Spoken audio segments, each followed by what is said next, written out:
Nozzle aspirator செம்ம வொர்த்துங்க. ஏன்னா, சின்ன குழந்தைங்க ஒரு 3 வயசுக்குள்ள இருக்கிற குழந்தைங்களுக்குலாம் நம்ம சிந்த சொன்னா வந்து சிந்த தெரியாது கரெக்ட்டா. அந்த மாரி குழந்தைங்களுக்கு நம்ம கர்ச்சீஃப் வச்சு அதிகமா தொடச்சு, தொடச்சு அவங்கள இரிட்டேட் பண்றதுக்கு இந்த மாரி ஒண்ணு யூஸ் பண்ணிக்கலாம்.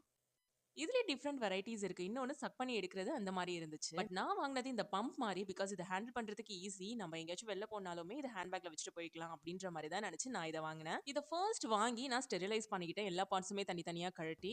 நீங்களும் அந்த மாரி ஸ்டெரிலைஸ் பண்ணிக்கோங்க. அதுக்கப்புறம் எல்லா பார்ட்ஸுமே ஃபிக்ஸ் பண்ணி இது யூஸ் பண்றது ரொம்பவே ஈஸி. நீங்க குழந்தைங்க மூக்குல வச்சதுக்கு அப்புறம் ஸ்க்வீஸ் பண்ணக்கூடாது. ஃபர்ஸ்ட் ஸ்க்வீஸ் பண்ணிட்டு, அதுக்கப்புறம் குழந்தைங்களோட அந்த நாஸ்ட்ரில்ல வச்சு, அதுக்கப்புறம் லைட்டா அத ரிலீஸ் பண்ணணும். அந்த மியூக்கஸ் எல்லாமே வந்து அதுல வந்துரும்.